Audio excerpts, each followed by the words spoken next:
Turkey's president is defending his country's invasion of northern Syria.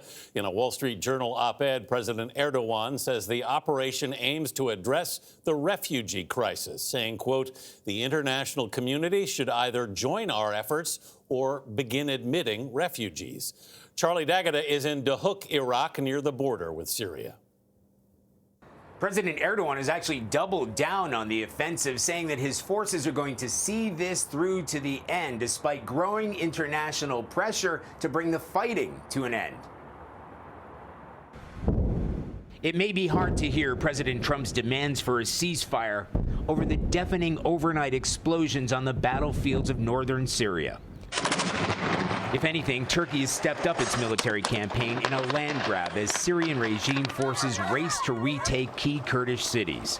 The U.S. military is now largely out of the picture. Retreating U.S. troops have been seen on the move to avoid being caught between two advancing armies. A Russian journalist posted video allegedly showing the abandoned U.S. base in Manbij, saying, "I'm now at the American base. Let's see how they're living." America's quick exit changed the landscape of northeast Syria dramatically and immediately. We not only had to avoid Syrian regime forces, but the Turkish military, its extremist militias, and an emerging ISIS threat. Caught up in the widening chaos, Kurdish civilians, victims of indiscriminate shelling packed into overstretched hospitals.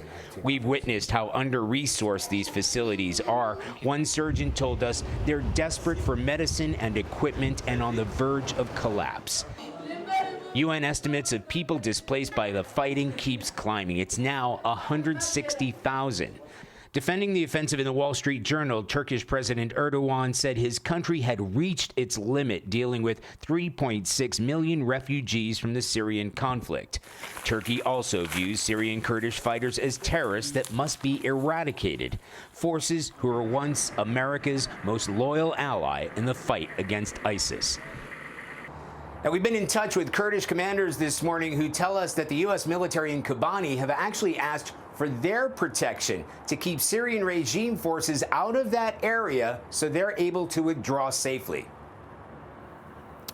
Thank you, Charlie D'Agata. The picture is very difficult to watch. Thank you.